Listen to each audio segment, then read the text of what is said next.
Since the FCC announced that it would be voting to fully repeal Title II net neutrality regulations on December 14th, well, we didn't hear too much about this sweeping decision on cable news networks. In fact, they were relatively silent about something that would change the internet for generations to come for the worse.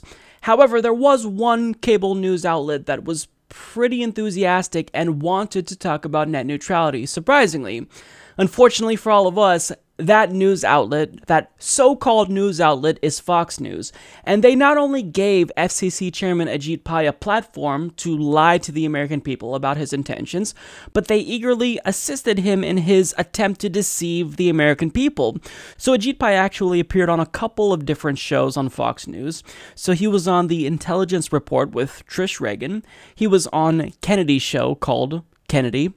And he was also on Fox and Friends with Steve Doocy, and in each of his appearances here, you could tell that the hosts were literally giddy about his desire to destroy the internet. And to demonstrate just how excited they were at the prospect of Ajit Pai fucking up the internet, well, Trish Regan literally started off the segment by congratulating him. Ajit, congrats. This is what you wanted to do. Well, thanks, and it's great to be with you again, Trish. That was the Intelligence Report, ladies and gentlemen. Now, if you think that Trish Regan was alone in her excitement for Ajit Pai's pro-corporate agenda, then you'd be horribly mistaken, because Kennedy actually expressed just how exciting his move to ruin the internet really was. Hey, thanks for having me on. Thanks for coming by. This is exciting. This is exciting. I don't even know what to say. Now, just based exclusively on those two short clips, you already pretty much know how these interviews are going to go. I mean, keep in mind that the media is considered a fourth branch of government. It's an unofficial branch of government because it's supposed to act as a check on government tyranny and government abuse. So rather than educating their viewers about what net neutrality is and why it's important, Trish Regan, at least, allowed Ajit Pai to be the one to explain what net neutrality is and set the terms of the debate in order to explain why net neutrality is actually bad for the American people when that's wrong. So this is what he claims net neutrality is about. I'm looking at the word net neutrality on our screen right now, and I'm sure people are sort of glazing over. Explain what that is, because you, I think, do this better than anyone, sir. Well, thanks. It involves a basic concept of how the internet is governed. Do you want it to be governed by engineers and entrepreneurs, or do you want it to be run by bureaucrats and lawyers here in Washington? Starting in the Clinton administration, there was a consensus on light touch regulation. We would let the market, as opposed to micromanaging regulators, decide how it was governed. That changed in 2015 under the Obama administration. And all I've proposed to do is simply return to that bipartisan consensus that served us so well for 20 years in favor of the market. So President Obama and his team didn't want to see the market at work? Essentially, yes. Yeah, after the 2014 elections, he instructed the FCC to adopt these heavy-handed common carrier regulations that were developed in the Great Depression to tame Ma Bell, the telephone monopoly, and they applied it to this very dynamic marketplace. Thousands of internet service providers were now under the sledgehammer of so-called Title II regulation. So it doesn't take a genius to figure out that Ajit Pai is being intentionally misleading here. He states that really what net neutrality is about is whether or not we want the internet to be governed by engineers and entrepreneurs or run by bureaucrats and lawyers in Washington. Now remember that term because it's going to come up again. But really what he's doing here is he's creating this false dichotomy that doesn't actually exist. What this is really about is whether or not we want the internet to remain free and open and controlled by no one, or if we actually want these mega-rich corporations like Comcast, Verizon, and AT&T to be able to control the internet, to censor content, to kill off their competitors, and impose tolls on certain websites. That's what this is about, because the internet currently is free and open. And Ajit Pai is acting as if Title II means that the government is currently controlling the internet, that they're going through all of these websites with a fine-tooth comb and deciding what website lives or dies. But that's not actually true. And he referred to net neutrality as heavy-handed regulation, but I mean, they're just mandating that internet service providers are not able to discriminate against websites that they don't like. That's it. So he's trying to overcomplicate what should be a simple issue because that's his goal. He wants to muddy the waters in order to manipulate the American people and make it seem as though this invisible hand from the government is really infiltrating the internet and controlling what we see and censoring content when that's not actually the case. Again, the government just says that internet service providers have to treat web content equally. They can't throttle content that they don't like. That's all this is about. But Ajit Pai knows this and he's lying. Now, he also talked about the market as if it's thriving, but really when it comes to internet service providers, there's no market. The big three companies are Verizon, Comcast, and AT&T, and they all have monopolies. So if you don't like that they destroy net neutrality and start charging you certain fees for web packages, then you have no choice, because if you cancel, then you're just left without internet. So we don't even have an option if these companies impose shitty policies that we don't like. But Ajit Pai is fully aware of these criticisms that I'm talking about, and he's fully cognizant of everything that everyone who supports net neutrality is saying. He just is trying to ignore what we're saying. However, he did respond to criticism in this interview with Trish Regan, and she even managed to squeeze in a jab at the mainstream media, as if Fox News wasn't the mainstream media itself, but this is how that went. Well, you're up against some critics, Ajit, including the mainstream media. Maybe we should just call them what they are, the leftist media there. The Washington Post, anyway, writes this today, sir. FCC plan would give internet providers power to choose the sites customers see and use. And they go on to say the job of the FCC is to represent the consumer. Tragically, this decision is only for the benefit of the largely monopoly services that deliver the internet to the consumer. So tell us why the Washington Post is wrong.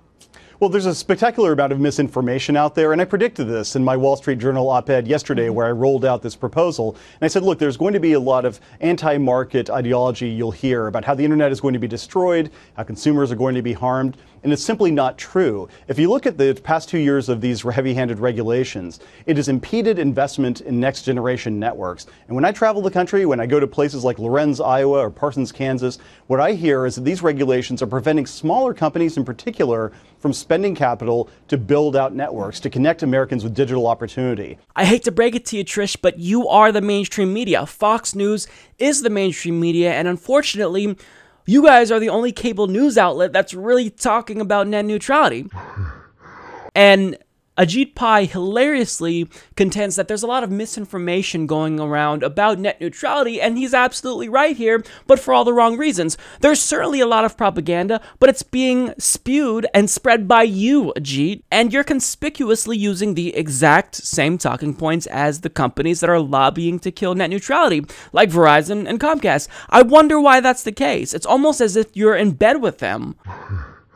Now, he also claims that net neutrality is hurting smaller businesses especially, but the opposite is true. Without net neutrality, those smaller companies will be the ones that will be harmed the most by this. Just because Google is in favor of net neutrality doesn't mean that it's not going to harm small businesses, because Comcast, if they see an up-and-coming website that threatens their model or speaks badly about Comcast, they can throttle that small website, and that small website will have no ability to pay whatever toll they try to extract out of that website. So this hurts small businesses, and there's this implication that this would actually help small internet service providers. But again, Comcast, Verizon, and AT&T, they all have monopolies, so there are no small internet service providers, Ajit, so you're just lying here again. But don't worry, because according to Ajit Pai, this isn't about investment or giving big companies like Comcast and Verizon complete control of the internet. What this is really about is empowering consumers like you by taking away all of your power. And to me, at least, the job of the government is not to dictate how the market is structured or to say who wins and who loses.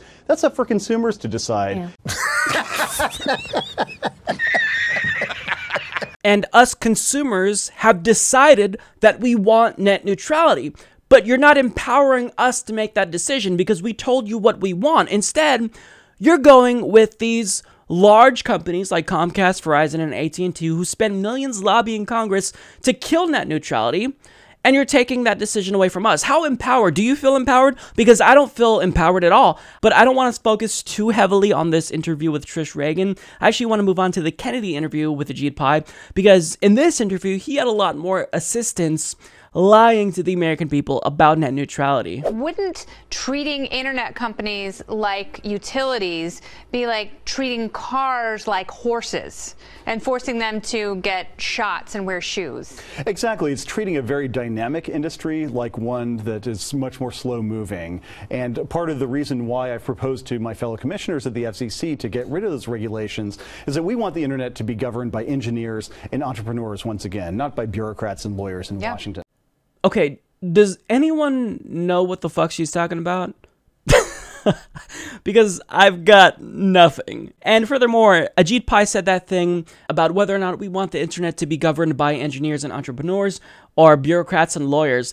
And I feel like I've heard that somewhere. Do you want it to be governed by engineers and entrepreneurs once again, not by bureaucrats and lawyers here in Washington? Ah, there it is. So clearly Ajit Pai has all of his ISP talking points memorized like a good little Republican stooge, because he's making sure to recite the same talking points over and over, word for word, probably in the exact way that internet service providers want him to. But in trying to talk in circles around the subject in an attempt to deceive the American people, he ended up inevitably contradicting himself multiple times. It's sort of, it's split in Silicon Valley, and you have a lot of tech companies who are actually, they are in favor of net neutrality. They are opposed to this rollback. Why are companies like Reddit opposing this? Well, I think some companies are very worried, is the internet going to be free and open? Yeah. And the argument I've made is that before 2015, before these regulations were imposed, we had a free and open internet. That's part of the reason why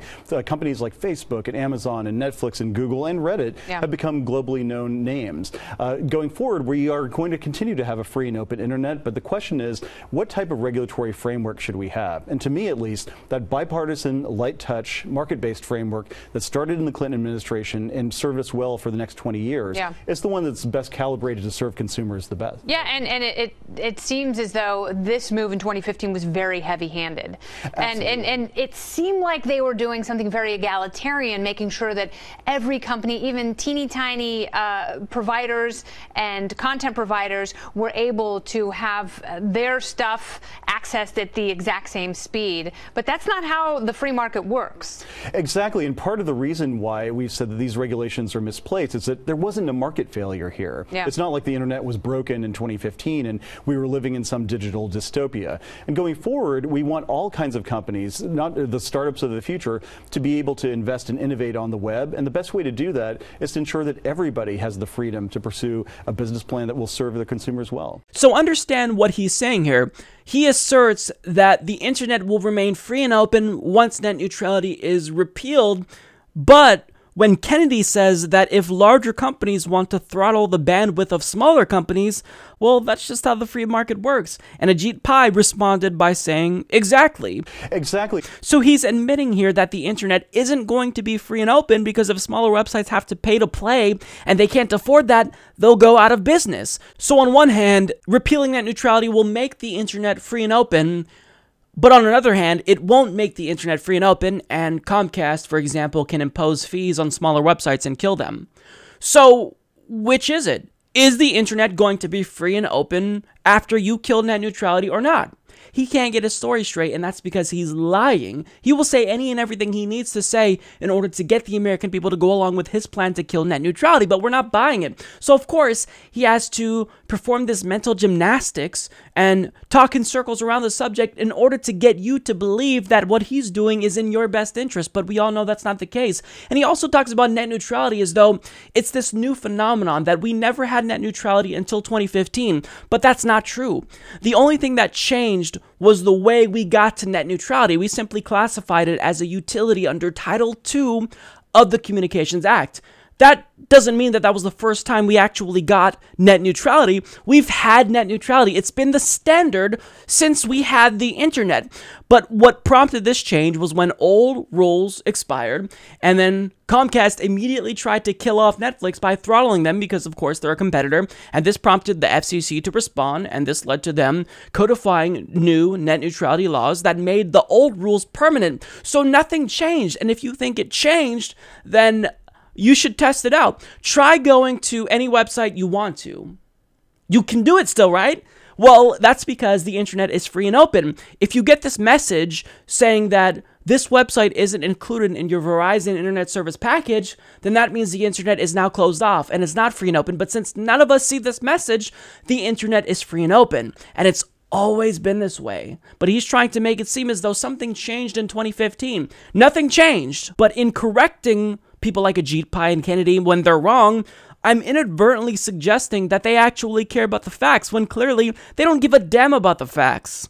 These segments are purposefully designed to manipulate the American people. And this is evidenced by the fact that this interview went so far off the rails that Kennedy even suggested that killing net neutrality would lead to faster internet speeds. You gave a fantastic speech, and you talked about accessing different parts of the spectrum that will make the internet even faster. So explain how rolling net neutrality back actually makes the internet faster. So two different ways. Number one, getting these utility-style, heavy-handed regulations off the internet will encourage more companies to invest. And one of the things we found in this process is small companies? Especially the smaller companies, because those are the companies that don't have the wherewithal to hire a bunch of lawyers and accountants to comply with these regulations. They were the ones who told us, look, it's hard enough as it is for us to raise capital and to invest in some of these areas, especially rural or lower income areas. These regulations don't make that business case easier. The second thing I've argued is that, look, if what you're concerned about is the lack of competition, well, let's talk about that, because there the FCC has been extremely aggressive in encouraging satellite companies and wireless and all kinds of new providers to enter the marketplace. That is, I think, the best way to solve the problem that some of the critics might be concerned about. Yeah, it's really interesting because there are speeds out there that we can't even conceive of now. And like you say, if we get government out of the way, we can access that. Things will be faster. People can make more money. So I can't help but laugh because this is so ridiculous. They're trying to convince you that giving internet service providers the ability to throttle websites that they don't like will actually lead to faster internet speeds.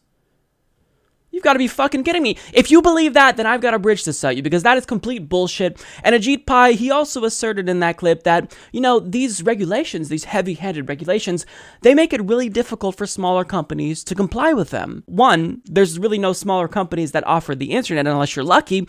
But two, how is it difficult for them to comply?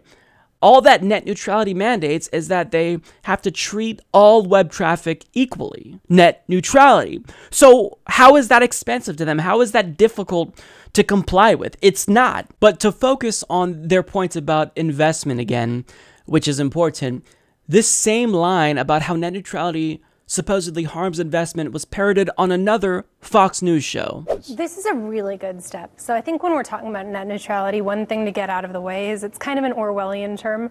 We're not talking about neutrality, we're talking about government regulation of the internet. That's what net neutrality in the way that it's being used means. So this only went into effect in 2015. I don't think that for the decades before that, the internet was this terrible Wild West where there were abusive practices and consumers didn't benefit. Obviously, they benefited. But you're seeing, since the government got involved, decreases in investment in broadband network infrastructure. That's not great, because we do want people pouring money into this. We want a competitive, thriving internet environment. Right. Actually, no, we're not seeing decreases in investment since net neutrality passed, you fucking liar. If you bothered to do a quick 5-minute Google search, you would know that we're actually seeing increases in investment. Investment actually increased by 5% since these new net neutrality rules were passed in 2015. And also, she literally claimed that net neutrality is an Orwellian term. Literally, those words came out of her mouth, and she was serious. She implied that those of us that actually support net neutrality, really, we're the ones that's spreading propaganda. But she's saying all of this, and in the same breath, she's implying that net neutrality is this new phenomenon that was introduced in 2015. But again, net neutrality has always been the fucking standard. It just became permanent in 2015. But, I mean, I could go on and on all day about this because these are proven liars. I mean, they're lying so much that they're contradicting themselves in the same sentence, and they're all using the same exact talking points. But finally, I want to end this discussion about Fox News' attempt to assist Ajit Pai in spreading propaganda and misleading the American people about net neutrality in a clip that perfectly encapsulates the enthusiasm Fox News is expressing about his plan to kill net neutrality. And it's nice to see someone who's in charge of the FCC actually getting out of the way, so we can focus on making society better because of less government and not just worrying about smut and Janet Jackson's I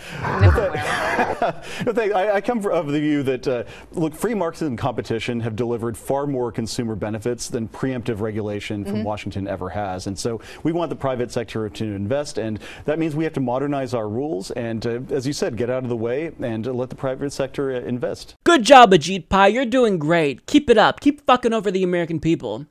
It's unbelievable. And what they're saying is we need the big government to get out of the business of regulating the internet, because the government, you know, they shouldn't be taking over the internet, but instead they're asking for big internet service providers who have the incentive to profit off of you to take over the internet. So they want a corporate takeover of the internet. They think that that's preferable to a government takeover. Well, no thank you. And another thing that Ajit Pai said here is he said that we have to modernize our rules. But you just said that we have to return to the old rules, the light touch regulation that had a bipartisan consensus. And all I've proposed to do is simply return to that bipartisan consensus that served us so well for 20 years. So which is it? Do we return to the old rules or the new rules? Did we have net neutrality before? Did we not have net neutrality before? Notice that it's really difficult to keep your story straight if you're lying through your teeth.